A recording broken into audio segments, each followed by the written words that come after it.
What's up, Facebook? Hey, what's up, Instagram? Slide back a little bit.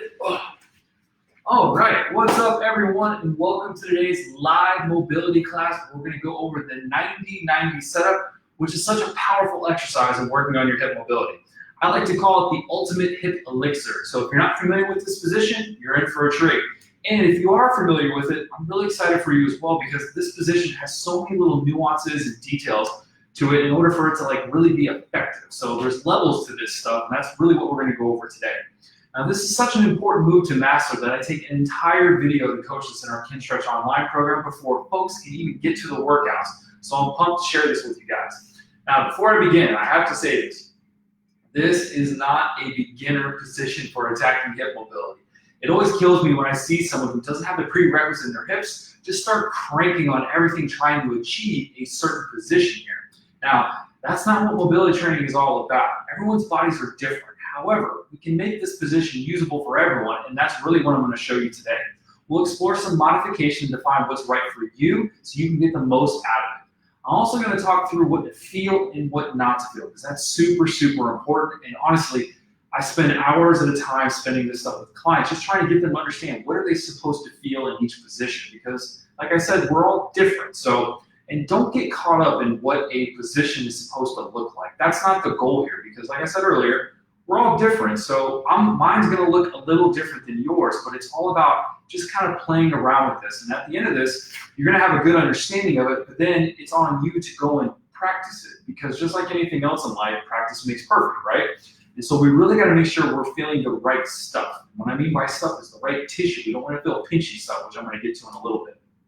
Now, the 90-90 will also be featured in our Healthy Hips 10-Day Challenge. That starts on Monday. So if you're sick of dealing with tight, sticky hips, come join me to get the tools to finally make some long-lasting change. Check out healthy-hips.com for all of the details. All right, guys, so let's dive in. So if you haven't noticed, I'm actually kind of sitting in a little bit of a 90-90 position. So this is really what we're going to be focused on, is making this position, utilizing it for everybody. But first, you're going to need a couple things. So we kind of mentioned in our post that you are going to need some yoga blocks or some props.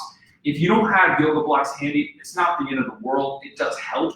You can always use like big pillows or thick towels, thick comforter, stuff like that.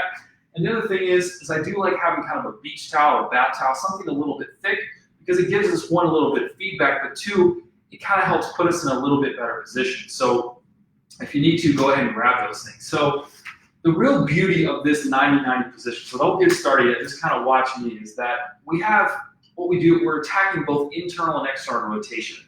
Now, these are two of the most fundamental movements of a hip, and you need both of these if you want those loose, resilient hips that we're all striving for, right? So it's kind of like this front leg is an external rotation, this back leg is in what we call internal rotation. And so we're able to kind of hit two birds with one stone essentially here, and that's really what's cool about this position. So external and internal, and so we really need those guys for good functioning hips. So we're going to first start out with working on what we call the internal rotation leg. So I'm going to kind of go through this, and the way we're going to do this is we're going to start with the most easiest version humanly possible. And I want you to start here, and then we're going to work our way up in terms of progressing it, because sometimes if you have a ton of passive range of motion, which means you're kind of like Gumby, you might not feel what I need you to feel in the easiest position. But if you're locked up like the Tin Man, which I used to be, and the first time I ever got in this position was not pretty because I was feeling the wrong stuff, then you're going to want to start at that easier progression, and then over time you start to build up. And it's just like anything else, right? So like if you were learning a deadlift, you don't learn how to deadlift off the floor first. You first learn how to start the hinge pattern, and then you hinge and with a drop, and then you start pulling off the blocks. It's all the same kind of stuff, all right? So now the thing with internal rotation is that it's kind of a foreign concept for people because we've never really attacked internal rotation before. You know, a lot of us have done external rotation, which we're going to attack next. We've all done that in terms of like a glute stretch or something along those lines. But internal rotation, it's just kind of this weird thing. And depending on what angle your hip is, and what I mean by that is the higher your knee is up like this, or the more forward your knee is going to dictate where we're feeling. So in a perfect world, we want to feel not here. So you see how my pocket's sticking up on my shorts? I don't want to feel here. I want to slide back and down like somebody's kind of grabbing the meat of the bottom of your butt cheek, that's really where you want to get most of this. Now, when you first start, it's going to be like the size of a softball, what you feel. But as you get better at it, then it gets more concentrated and more localized, and that's eventually what happens. Now, this does not happen in one session. This takes weeks and sometimes even months for people to really get dialed in with that small little feeling. But that's really what we want to do. And secondly, that kind of back to that same point of feeling it back here, I sometimes use like my femur. So your femur is this bone right here. And if you imagine there's like this line, see how my arm is? In a perfect world, we want to feel stuff behind my arm, so back here. If you feel stuff in front, don't freak out. It just means we need to make some adjustments. And you got a little bit more tightness and restriction in your hips. And pretty much everyone I've ever worked with usually has a little bit here, but just think you want predominantly on the back side. All right?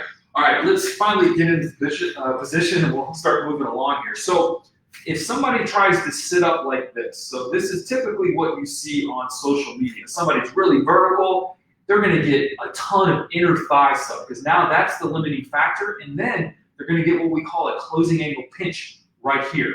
And now a lot of people think, oh, that's a good stretch, that's what I want to feel. That's not what we're trying to attack here. You know, that's not the point. We don't want to feel pinchy stuff. We want to feel what we call tissue stuff. So it's like if I took my knee and I pulled it back and I went and I stretched my quad, right? In a perfect world, I should feel right here. This angle is opening, this angle is closing. So I should feel here. But in 90-90, when you start kind of dealing with rotation, that thing gets kind of blurred a little bit. So we actually want to get more here, tissue-y stuff, not bony pinchy. So as we go through this, don't feel bony pinchy. And you'll know what I'm talking about because I'm going to make you produce a little force here. And when we produce force, that's going to show us the tissue that we want to feel. So option number one, we're going to break down, we're going to get on our forearm. So I got left leg and trail, right leg and back. I'm going to take my forearm and I'm going to drop down on it. Almost kind of like I'm doing like a modified like side plank.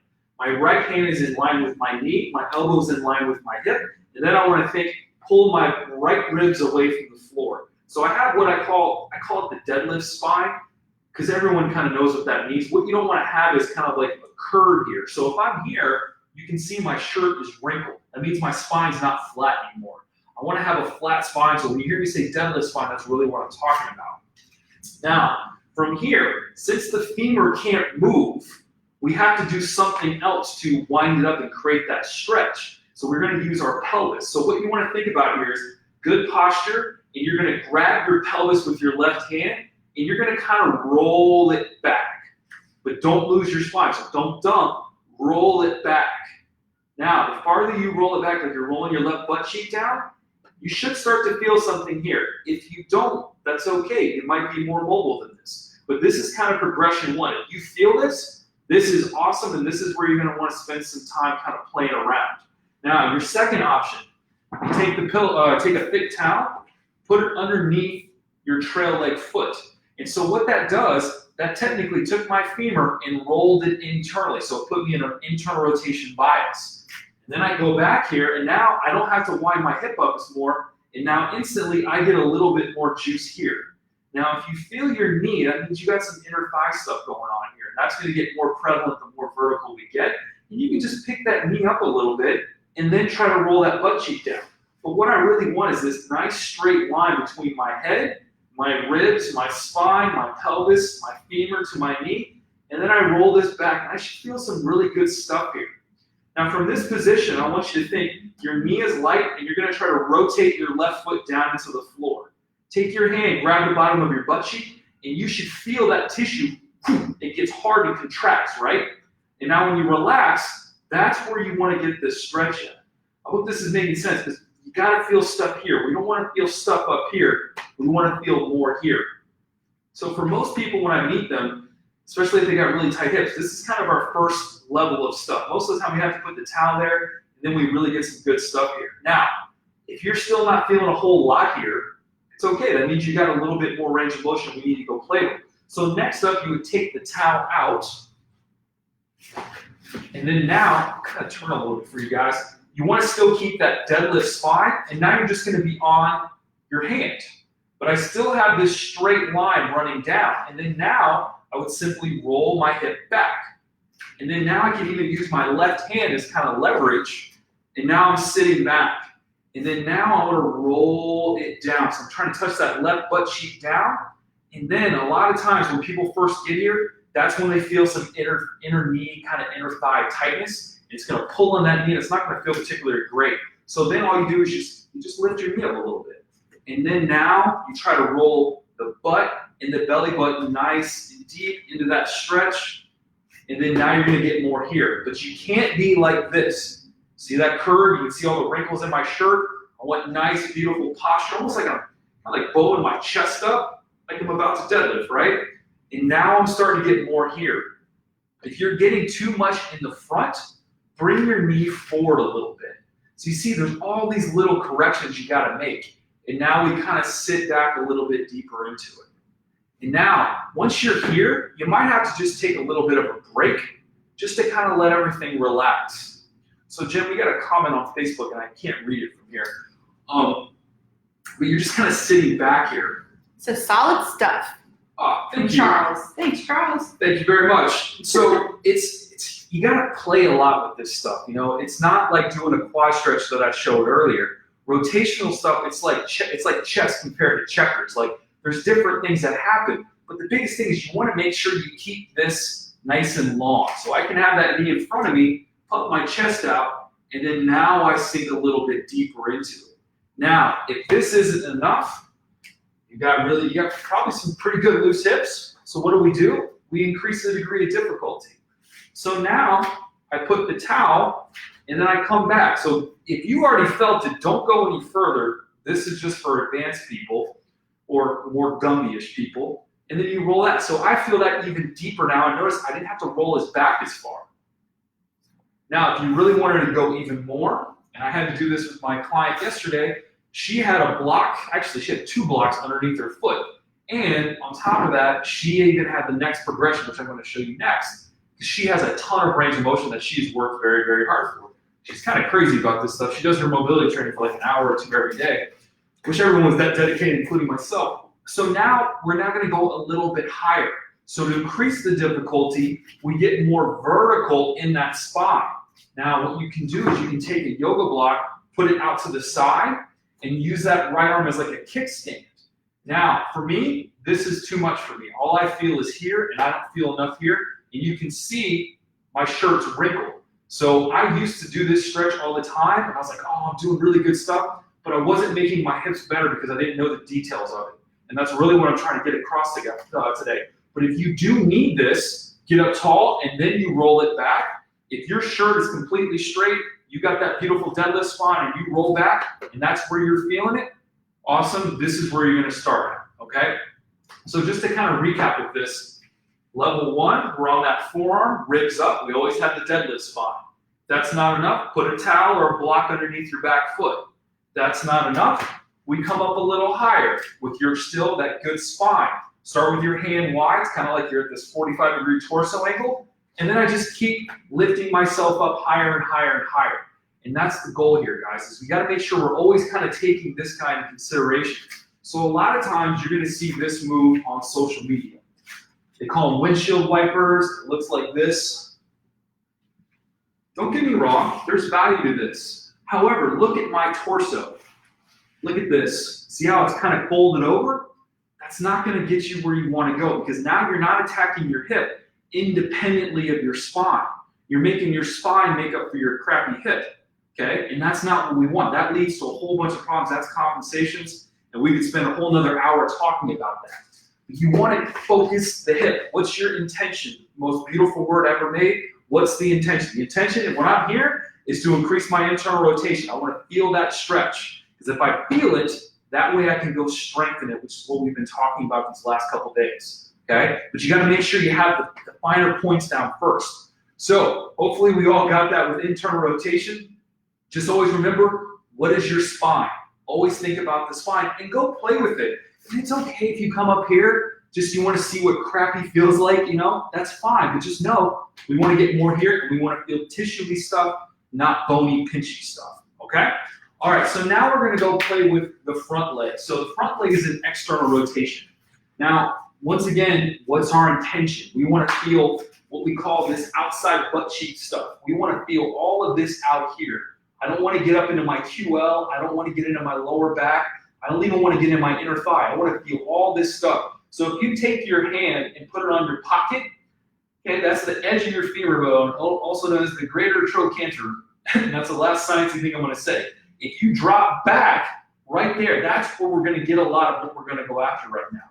So if you've ever done yoga, this is going to look very, very similar to pigeon pose. However, if you don't have a lot of good back leg internal rotation, you can't get into real pigeon pose. Sorry, it just doesn't work that way. So this is a safer, better version because now we can pull that knee forward and now we can start to get out. And just like before, we have levels to this. So somebody also commented again on Facebook. Yes. It's in a language I can't understand. Oh, that's not good. French or? Okay, Sorry, so Charles, I don't know. it's okay. If you can say that in English for us, we'll answer that, or you can just email us, buddy. So with external rotation, we're now going to go play with this. But instead of getting here, our spine's going to be straight. So we're going to start out with our levels again. So you're going to drop down to your right forearm, just like we did before. And now we're going to have fist in line with the knee, elbow in line with the hip.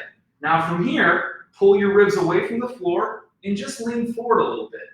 If you have really tight glutes, you're going to feel this automatically in that spot. Now, most people, this probably isn't enough of a stretch. There's very few people I have to show this to, but I want to show you the easiest way. That way, if you want to show grandma later, or mom or whatever, hey, show them this position. This is the easiest way to do it. Now, next thing, we put the block or the towel underneath. That's going to put us in an external rotation bias. So now we load that stretch a little bit, and now I lean forward some more. And so now I should feel a little bit of a stretch. It's a little bit deeper, right? And so just like we did with the other back leg, we now start to bring our torso up toward the midline. But once again, we want that deadlift spine. So I can take my right hand out to the side, pull those ribs out, and I'm going to lean forward. So I'm going to turn for you guys so you can see a little bit better view here. So I was here. See how I still have the deadlift spine.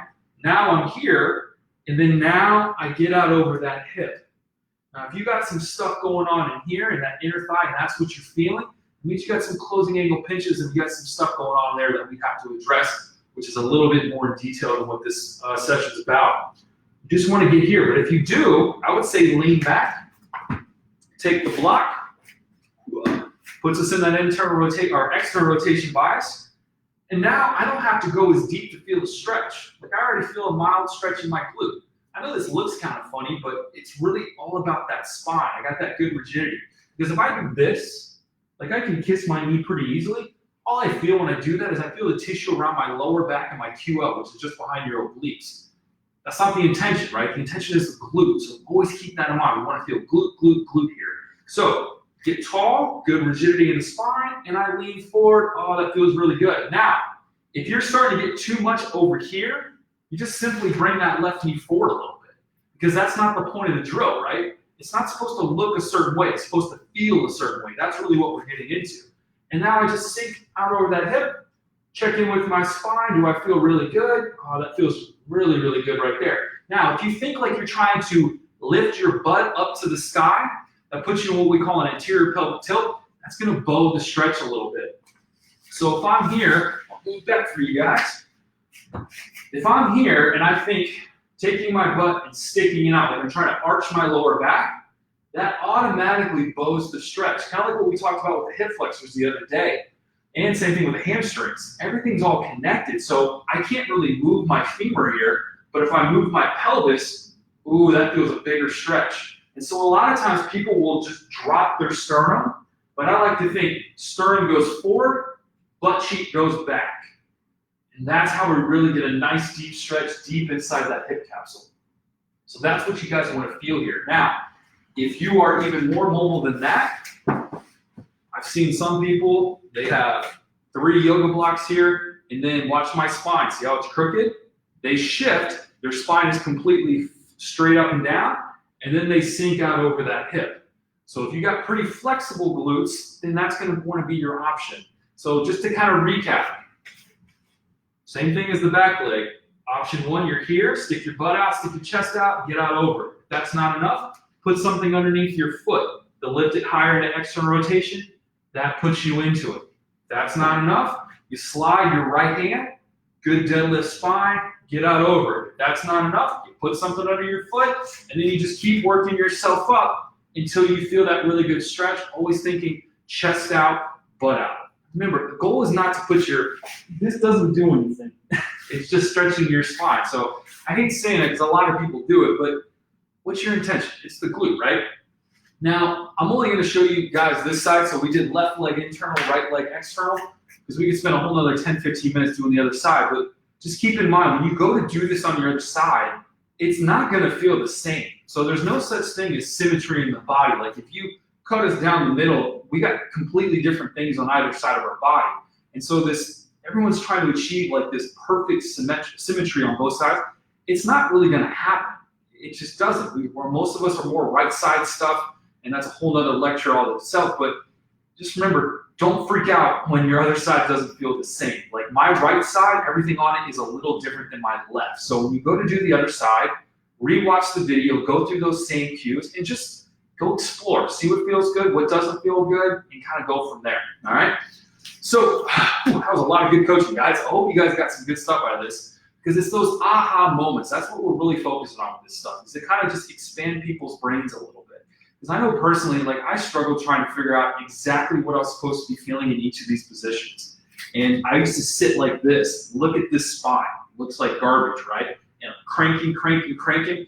And then I realized I kind of have a femur abnormality where I'm what we call retroverted. So I can turn my feet almost backwards. So internal rotation is not going to feel particularly great. I'm going to have a lower ceiling. So a lot of people can get way deeper, but I can get way deeper going this way. So you have to take that stuff into consideration as well. And so, if you, excuse me, oh, I kind of got a little deep in the throat there. So it's just understanding what you're supposed to feel, and that's really what you got to do. So if you've hopped on over the last couple of days and you know you can't stretch your way out of tightness, and I can't stress that enough, but you've got to learn how to understand what you're supposed to feel here. Then you can start to strengthen. So during our Healthy Hips 10-day challenge, we're going to show you how to start developing strength and control in this 990 position to supercharge those hips. I'm getting excited here, folks, about this stuff because this is my passion. I love everything hips. We start on Monday, so if you don't want to miss out, be sure to go to healthy-hips.com to sign up.